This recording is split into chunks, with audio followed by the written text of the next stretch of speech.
But Bloodlines, I don't know. Did I talk to you about that before? I don't remember. We talked about the first three. I remember that, but the fourth, I don't think. Yeah, so. maybe I was talking about that with David. With Bloodlines, it had a great premise. Even though people was calling it Hellraiser in space. It was. It literally was. Yeah. But the overall execution was disappointing, and when you see something that's directed by Alan Smithy, when I barely pseudonym. yeah. So I, we have been talking about the first three, and I realized I haven't seen them in like 15 to 20 years actually, and was going off from memory, and that was a memory from long ago, right. And rewatching them was a very interesting experience because I realized I barely remembered anything from them other than a few obvious Pinhead one-liners. And with the fourth movie, it was exactly like you said. I started it and it said directed by Alan Smithy, and I was like, oh damn, oh my god, okay, what am I in for? Oh, you're in for a lot. And I can entirely understand why someone would take their name off that movie. Yeah, it's like you said, the premise is interesting on paper, but in execution, it's terrible, really. Yeah, it is, and in the end result, the spaceship blows up with him on board, Pinhead, and the guys on a escape capsule or whatever. I'm like, it's so fucking going for the alien visuals there in the end. Yeah, right. A little bit. It's weird. Yeah, I'm like the production and the set pieces, the production overall is so fucking. Well, it's completely incoherent with these three time periods. I mean, of course, it's the same actor playing the same guy and his ancestors again and again. Yeah. So it has it appears to be coherent in that way, but it's just they're tonally so wildly all over the map, these three episodes. If they would have focused on the first one, this period piece with them old-timey 17th century devil worshipping aristocrat creepiness, that might have been a nice, interesting movie, I think. Yeah. But once it goes to the present and then to the future and to space, it's just, it breaks apart as a movie. It's just not a wholesome experience at all. You know what it's like? It's like Hellraiser meets Assassin's Creed. In a way, yeah. Going back. We're getting that. Angelique. Yeah, and she was wasted too. And I read about the movie on Wikipedia, and it seems like it had a horrible production history, like so many movies do. And they came out accordingly, I guess. But what I would love to talk about for a spell is the first three again. Sure. Because I got a fresh take on them now. And, the first one was interesting because I barely remembered the actual story. That basically the movie isn't even about Pinhead at all. It's basically about Frank, Uncle Frank. And, the Cenobites are trying to get him, but they're in the movie for basically just 5 minutes or so. And this, it was interesting because it was so greasy and kinky. I guess this is what Clive Barker brought to it. So it's an interesting watch, but not an especially good story. In the end, Kirsty is barely present for the first hour of the movie, and then she's seen once or twice, but in the end, for the final 30 minutes, she drops into the movie and is the new protagonist all of a sudden. The final girl. Final girl, yeah. It was like the movie did its own thing, and then 1 hour into it remembered like, oh damn, we need to find a girl, don't we? Ah, yeah, here she is. Like, throw her ass in here. Yeah, exactly. And the way she defeats the Cenobites is just like, okay, we have no clue how, like, mechanically, what does a character have to do to open the box? What does solving the puzzle mean, actually?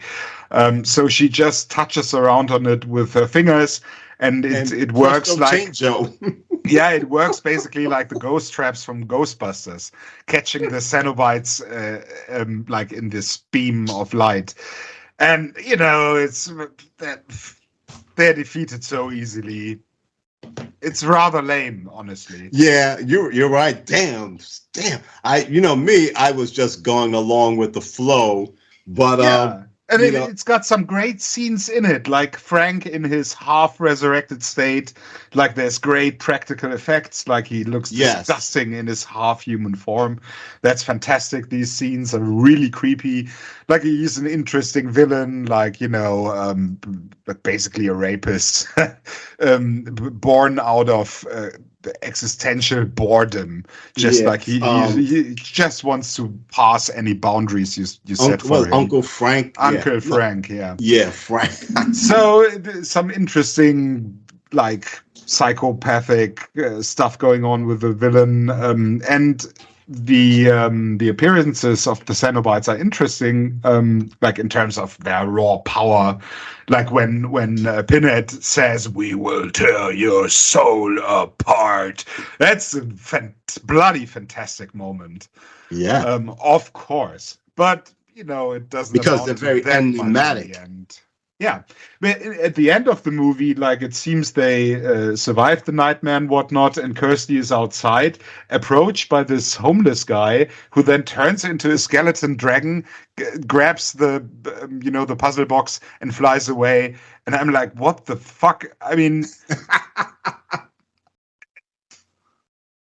so out of nowhere. It doesn't have any connection necessarily with the rest of the movie. Like, I guess there's a thing like a zombie dragging around, and he's there in the end for like 30 seconds, and then the movie's over. Okay.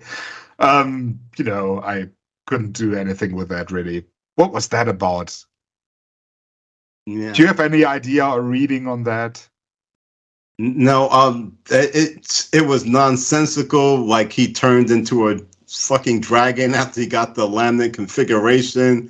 And it's almost like history will repeat itself because it moves to a different scene. Ironically, it looks like it's in Istanbul or India at the very end. He said, "What is your pleasure, sir?" And has a mysterious figure. Well, isn't that from the prologue where Frank is buying the thing originally? I think so. I think the movie is going full circle by referring back to the brief scene from the prologue of the film. I think so. Yeah. So that was Frank. Yeah, I think so. I'm not exactly sure, but yeah. Yeah, it's a possibility, because I know, like, in the second one, there was a prologue where Captain Elliot Spencer, buys the box, and then he messes with it, and he's transformed into Pinhead. Yeah, which was a brilliant setup. But you know what? Having watched parts 1 and 3 back to back, let me just get your overall thoughts on the first one, and then let's go over to the second one, because boy, do I have to say stuff about the second one. Oh, yeah. Yeah, I wrote about the second one like quite a few times since the days of Talkback or Supernauts. The first one, I thought, like most films during the 80s, it's like original niche high concept material. Mm-hmm. It was nothing that I've seen before, and I was like, this is some interesting shit. This is definitely new. Even like Julia, played by Claire Higgins. Yeah, she is pretty good. Yeah, she is a fucking evil bitch. yeah. It's But all she has a because few moments of doubt throughout the movie, but in the yes, end, because she's so vulnerable, yet she's willing to do anything for Frank. It's basically because she got dickmatized. So, oh yeah. so, and the premise I remember reading in the newspaper back then, what the synopsis of the film was. It says, Clive Barker says, what a woman would do for a hell of a good time. So, I saw the movie, and this was on VHS, mind you. Mm-hmm. That's how I was introduced to Hellraiser. So I watched and said, this is some crazy shit, but it works. Yeah, it actually works. It's not the typical slasher film or like Jason or Michael Myers.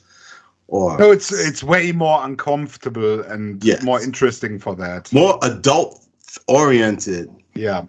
Definitely more adult oriented because, let's keep it a buck. Freddy Krueger, especially after Dream Warriors, became more like a self-parody, like a Saturday morning cartoon of horror movies. Yeah, they're not good. The later ones. Yeah, after the third one, it's like, But with the exception of Freddy's New Nightmare, which is pretty nice, I think. You know what? I have yet to watch that one. Do that. I'm gonna have to turn in my horror card. Yeah, no, not for that one. I hear that it is like self referential. Yeah.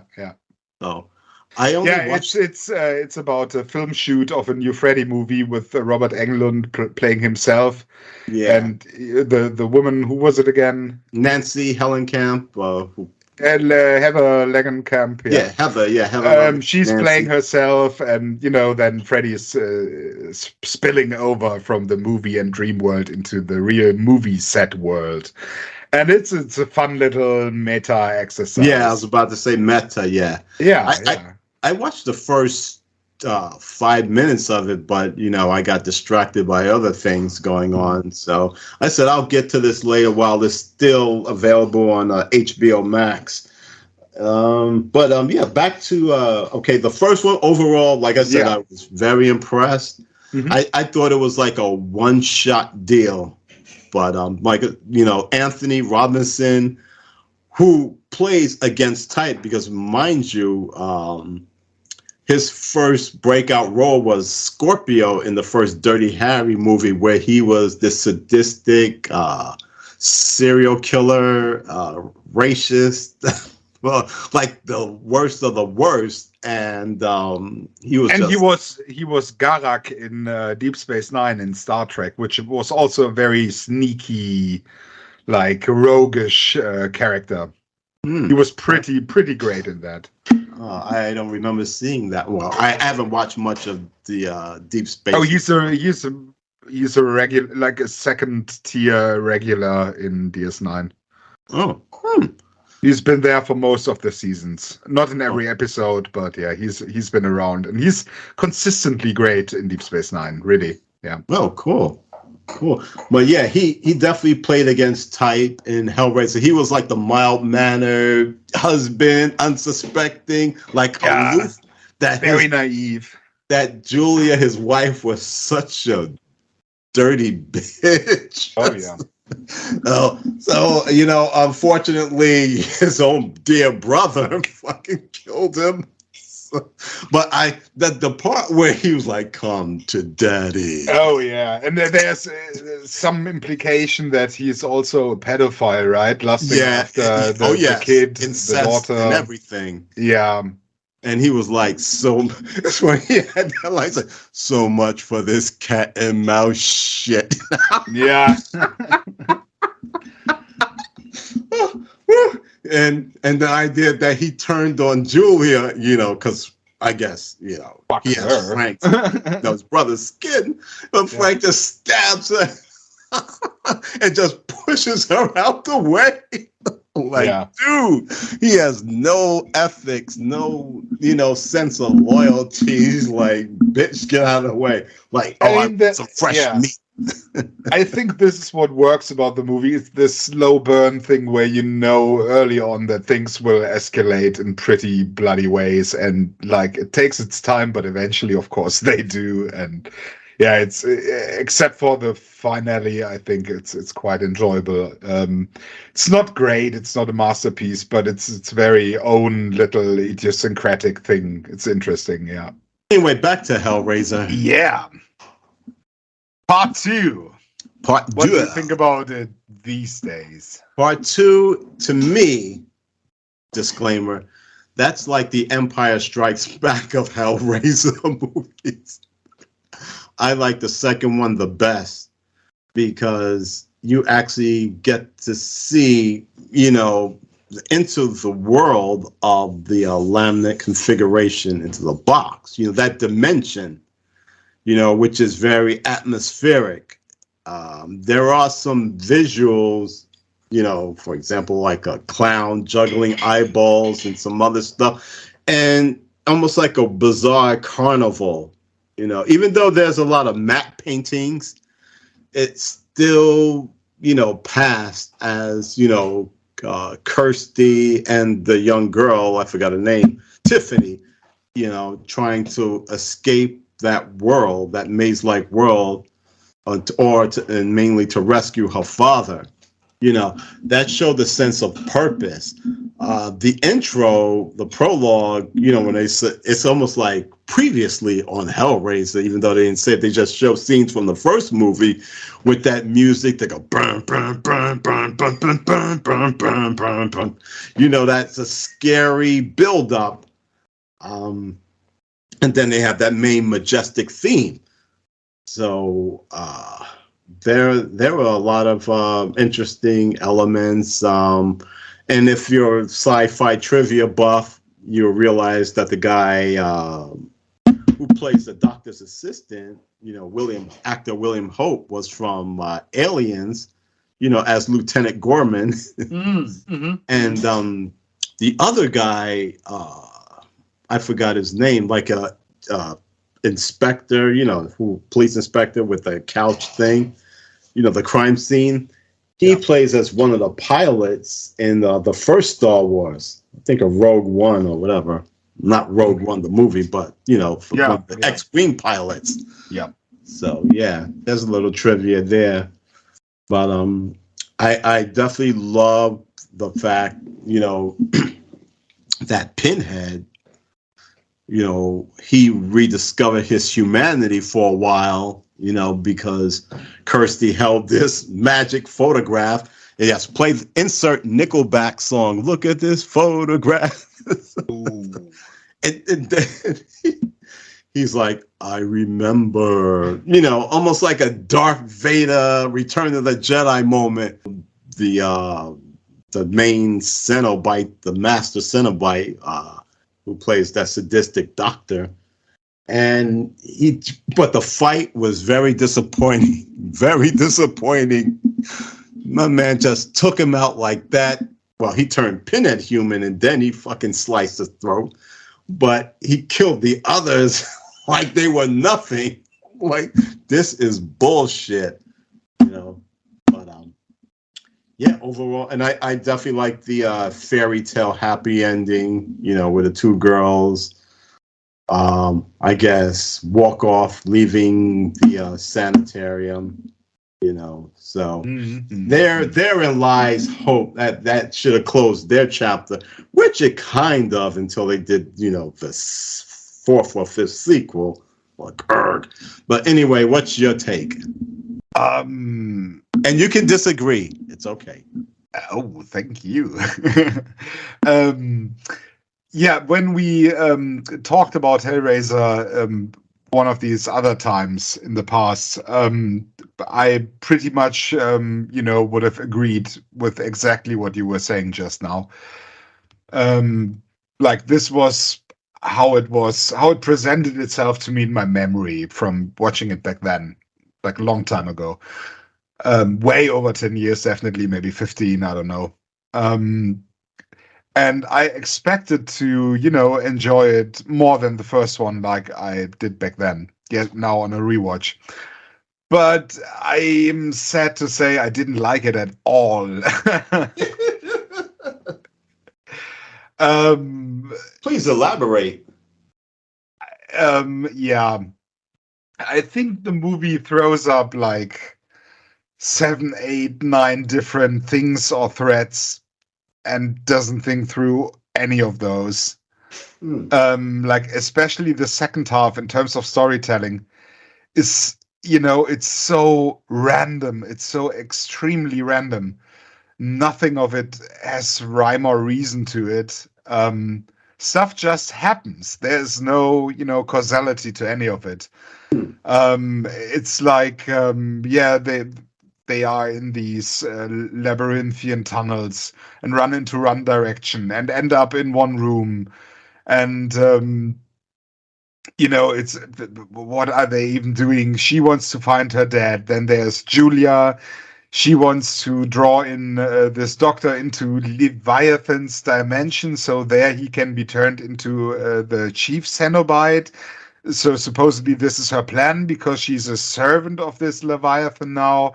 But then at one moment when she runs through these tunnels, a wall rips open with bright light coming from behind it and rips her into it, like draws her in like a vortex. And she's screaming like, no, and I have no idea what force is acting on her in that moment or who is trying to draw her into this new portal or gateway and what is happening to her at this moment. And then, there's this whole thing with Pinhead's backstory. She draws out this photo, and what's it supposed to do? What is her plan to begin with? Like, did she expect this would happen? She would just show him the photo. He would turn human and say like, okay, we're gonna be fine. Not gonna murder any people anymore now. What was this her plan? Did she expect this? Is it? I mean, it's so extremely convenient that this happens. And then, like you said, the Cenobites are just, kicked off the board, basically, with barely any, attempts at defending them or counterattacking or doing anything, really. Like, what are they worth if they're not able to defend themselves? Like, can you just go to them and put a knife in them? Or, it's such a weird scene. And then it's about... Julia returning suddenly, but then it turns out it's actually Christy with Julia's skin on her, like mirroring the scene at the end of the first Hellraiser when, of course, Frank wears the skin of Kirsty's dad. And I'm like, she just got knocked out 1 minute before that, and the skin was lying in that labyrinthian tunnel. They left it back there. And I thought that was disconnected from the place they were at the moment, but I had no idea. And so it appears off screen she went back, got this, put it on, and was able to trick the monster. Why? Why wouldn't the monster not see through that? Yeah. Oh, yeah. That was. I mean, it's just like it's so random. Everything that there is no stakes other than might die and your soul might rot in hell for all eternity or whatever. Very abstract stakes. Like there was no clear character-driven goal to do or achieve a particular thing. Stuff just happens. It's like someone is rolling the dice with every scene to see what should come up next. I didn't understand any of it, really. It's so confusing. And then all of a sudden Frank is back because apparently he is caught in a hell that is just sitting next to Leviathan's Escher-esque labyrinth, I guess. And he wants to, I don't know, eat or fuck Kirsty. But then she not necessarily in that order. Oh, yeah, and then she takes some, I don't know, whatever item and throws it at the drapery in that place, And then burns. the place burns down and he burns and explodes. Why does she know to do that? Why is this happening to him just because she's, burning up some draperies? I don't understand any of it. There's no rule to any of it. There's no reason to any of it. I was amazed at the randomness of everything that happens in this movie. I couldn't make sense of any of it. Okay, you know what I mean? I mean, yeah, I know. I was baffled, honestly. It's like they're making up several scenarios at a time and like, okay, let that one fly. All right, you know what? We don't care about any explanations. Just throw that in and, shoehorn. And then there's this silent girl, the blonde young one, Tiffany. Yeah. And we don't know what her deal is for most of the movie. And in the end, it's implied that her mom gave her to this doctor in hopes of a treatment for some illness we don't know. Like she likes to solve puzzles. Okay, why is that a bad thing? But apparently it was so obsessive that she was deemed psychotic and given to a mental institution. And then the doctor did something evil to her, but we don't know what or why he did. What mistreats his patients, but why?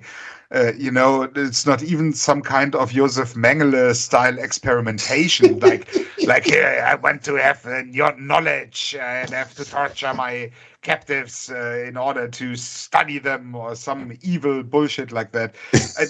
You're right. There's just no reason given for what he's doing with his patients. Why or for what purpose? Oh my God. It made my head hurt trying to figure out what was going on in this movie, really. and the Pinhead is so pointless in this movie. He has 3 minutes of screen time, and you know what? Cameo appearance. We are not at the third part yet, but the third part also does this backstory thing with him being this general who has gotten the box at some point and turned into Pinhead. The third one also does it, but actually does something with it in terms of story. Mm-hmm. And the second one doesn't do that at all. It just posits this idea and nothing comes from it in this movie, at least. It's so strange. I mean, I straight up ran into a wall with that rewatch. And I was so baffled because I remembered loving this movie. And now it was like, none of it makes sense in terms of storytelling. Man. I was like, when you said just now, it's the Empire Strikes Back of Hellraiser, I was like, oh no, oh my God. You guys think it's like the fucking Rise of Skywalker of Hellraiser. Exactly. Yeah.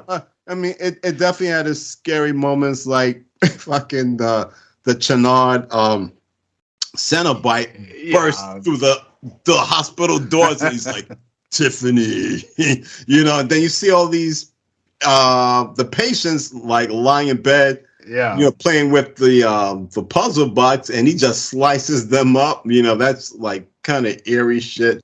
I can't explain why the fuck. Well, it is Clive Barker. The Cenobite has like a giant dick that drills a hole in his head. I'm like, when I did the review, I said, this isn't Pinhead, this is Dickhead. It's piloted by a remote dick. Yeah. But I guess, you know what? Because the Hellraiser universe is eroto horror, so to speak. So, I mean, I get it. I have no problem with the dick remote controlled Cenobite doctor. I got no problem with that at all. I just wanted the story to make sense, any kind of sense. The design choices were okay, and some scenes were nice, but also aesthetically, you talked about the matte paintings. They are painfully obvious in this movie. Remember, it was the 80s. Oh my God, yeah, but there's other movies where, like they fit into the overall image a little bit better, more fluidly. I know, like the Star Wars. Oh man, these are obvious. It's like in modern movies when there's bad green screen effects, like when it's very obvious that the actors are pasted in. it's this kind of obvious. And also there's some weird stop motion shit in there. Yes, I know. With Yeah. the tentacles, or Yeah. when his finger turns into a flower or blade. Yeah. There's nice ideas, for sure, some of them. But overall, like also the use of color. I mean, when they are running down these labyrinth tunnels, Kirsty and Tiffany, there's light breaking in through cracks in the walls, and sometimes it's just a very bright red. And then they cut to the next shot, and then there's another, ray of light, but this time it's a very bright green. And it's just, primary colors clashing in goofy ways. They're very much immersion breaking for me in this case. Just strange choices. Like I didn't feel like I was getting sucked into a world. It felt like very much like stages on a backlot. Yeah, which they were. I mean, of course, the magic of movie making and all that. But yeah, oh man, I hated it. Well, at least you're honest. Oh man. Okay, I'm done now. I'm sorry. I definitely not trying to, piss on one of your favorites. Just being honest. I definitely appreciate your rants and what the problems you had with the movie. It definitely makes for exciting discussion. I mean, I see different, but yeah, because for you, that the story is like, does it make more sense to you than to me? Maybe. Yeah. Like what is going on? What is the motivations of these characters? What do they have to achieve in order to realize their goals? What exactly is going on?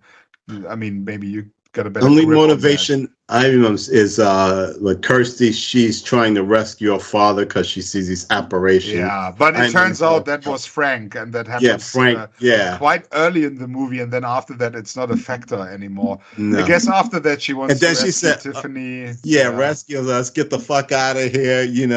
It's a bait and switch tactic, but then there's when you have Julia. Making her appearance, and she gets even with Frank, and the part where she's like, "Yes, I'm no longer the stepmother. I'm the evil queen," and she, Claire Higgins, she dares Kirsty to attack her. She's like, "So come on!" So she rushes her, and then she just bitch slaps her like, "Pow!" Like you're nothing, like pow. So And the again, there are some brutal effects, like where Channard has her, brings in his patients, where she sucks their souls, and that music is playing, almost like not operatic, but kind of like a Frankensteinish theme, where she becomes whole, Yeah, that was I liked the movie up until that part. Later, after that, it became progressively weirder, not in a good way. But yeah, her resurrection scene was pretty nicely done. Yeah, with the soundtrack by Christopher Figg, I believe, or Christopher Young. All these Christophers. But I will die on a hill defending Hellraiser 2 Hellbound. You're like the first. Wow. Jan, you are very unique. You are like the first one that pointed out these discrepancies and the flaws of, this sequel. Maybe I'm just maybe it's too deep for me. Yeah, but you know what? At the same time, your complaints are valid. You definitely get no argument from me. I just think it's an interesting perspective. I'm like, well, you know what? I never thought of it because, all these flaws, but I overlooked it because I'm immersed into, again, the horrific atmosphere that this movie brings. Yeah, I would like to have that, feeling watching the movie as well. Didn't have it this time. But again, my major gripe was how easily Pinhead and Cenobites were dispatched. That's I'm like, lame. That's so lame. bullshit. I This mean, for a is series this. which, you know, Someone got for, lazy. yeah, for a series which features Pinhead as their, you know, signature antagonist and villain and monster, and he's iconic, of course. Yeah. You gotta take a long, hard look at his actual role in these movies. It's not that impressive, honestly. No. In the first part, he's basically just, you know, coming to get Frank and has some very cool lines. Amounts to like maybe 5, 6, 7 minutes of screen time at a maximum. In the second part, he's like instantly, you know, taken care of by someone more powerful than him. Like instantly, the moment he arrives, like to fuck someone up, he's fucked up himself. So, which leads us over to part 3, because, of course, I think this might be the Hellraiser movie where Pinhead has the most screen time of all. Yes. Yeah, he's getting to do a lot in the third one. Oh yeah. So Hell of a yeah, lot. No pun so intended. like when we talked about this before, we were both in agreement that there were great one-liners here. For example, like him in the church, of course. But other than that, what's your like more recent take on Hellraiser 3? Well, the funny thing is, John, I managed to grab the director's cut. Even though I didn't finish it, you know, there are some parts that, although they don't make the movie any better, but it adds a little bit of, I guess, weight to the story. Hey, I know exactly which scenes you mean, because I bought the Blu-ray set with the first 3 movies, and it's a pretty good transfer, like very sharp image. So I watched the third one, and it has the unrated version on the disc as well. So I watched the unrated version, and all the extra scenes were not remastered. So they were still they were cropped.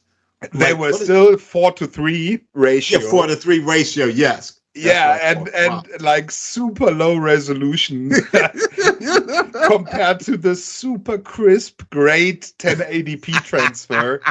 That was such a weird experience watching the movie like that, but it was quite amusing, you know, in a way. Like really getting to see the seams, basically. Yeah, how it pans out. But you know, you could hold on a second. Oh. Anyway, you can tell us what you think about the third one. I'll let you go first. All right.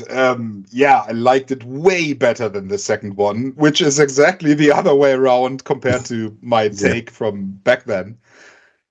Because back then I was like, yeah, Pinhead is being reduced to just a slasher monster. He's not this mysterious force anymore. And this time I was like, you know, what mysterious force in part 2? Fuck me. He's just a punk who gets disposed of immediately. Yeah. Pinhead in part 3 is a huge upgrade. I mean, for real. Yeah, he's so much more fun. Yeah, he is. You're right. Yeah. 100. He's more mischievous, whatever the hell. Yeah. And I don't think it breaks the character in any meaningful way, because he was barely established in the first 2. In the first one, he's this like connoisseur of suffering, like this alien like hell creature. Too stoic. Very much so, yeah. And like in the third one, he's more gleeful, you know, he has this twinkle in his eye, he's enjoying what he's doing. Because why not? It's always about this, yin and yang of pleasure and suffering. This is basically the core concept of these movies, and what Clive Barker was up to with the movies, I think. This thin line between pleasure and pain, and why not go for the pleasure as well, and have him more gleefully evil? Yeah, behave more like that. And he's got a bunch of cool lines, and it's not just the great one-liners, but also the way he's trying to tempt people to get close to his monolith artworky thing.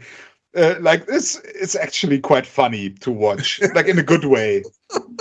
Like he manipulates what's the guy? JP Monroe. Yeah. And then when he tries to push her towards the monolith, the pillar, she fucking kicks him. Then he falls into it, and Pinhead just uses him like, "Come here." and he looks down at him, like almost seems to shrug a little bit, like, "What did you expect?" It's pretty great. Yeah, like bait and switch. And this movie, in sharp contrast to the second one, has its story isn't great or anything, but it's clearly there at least. We got Terry, also from Deep Space Nine. Yeah. What's her name? Terry 7 of something. 9. No, she's another one. 7 of 9 was Jerry Ryan. She's not in this. Okay. Damn. She was a character from Deep Space Nine. One of the lead characters for most of the show, and she was also pretty good in Deep Space Nine. So I was going into this already, having a, I guess, nostalgia bias in favor of her. And she's this journalist who witnesses someone getting torn apart by these chains and hooks coming out of nowhere, and she's like, "What the fuck is going on? I'm a journalist to begin with, but I must investigate this." Because this shook me to my core, witnessing that. And, this apparently happened at this club where this Monroe's guy stores the pillar, and all the evil is going on from there, of course. And it's got some really gnarly deaths. It's got this, story of just her trying to figure out what's going on. It's very linear, it's very simple, but it works. It's just, beats that connect with each other. Yeah. And I enjoyed that a lot after the very random part too. And also the part with Pinhead's backstory, it's actually turned into story beats here, and not just brought up and not really developed in any way. Yeah, it's more like she thinks she's in this dreamlike scenario about her father who went missing in action in Vietnam, and then eventually it turns into another war scenario, like she's walking through almost like a World War I no man's land kind of scenario, and this is where the unrated cut comes in, and you see a lot of corpses in the trenches with grotesque wounds, very disfigured, really ugly, gnarly visuals that obviously were not in the theatrical cut, interestingly enough. And there he reveals himself to be the ghost form of Pinhead. Yeah, in other words, he's like Obi-Wan Kenobi. Exactly. Obi-Wan Kenobi role. Force ghost, yeah. And he says, like, this is kind of purgatory. This is the waiting area, basically, between heaven and hell. And he's caught up there. He's pulled back to, the layers down below because his alter ego Pinhead is out there doing all this evil. And he's still connected to him. Basically like Flynn and Clue in Tron Legacy. I like that one. And like creator and creation. Like two parts of the same coin, one good, one evil. And the goal is for him to get close to Pinhead, to trap him in this purgatory world in between, basically, and merge with him again, like reunite the yin and the yang, basically. And this is how Pinhead gets defeated, I guess, or paralyzed for the moment, stopped to some degree.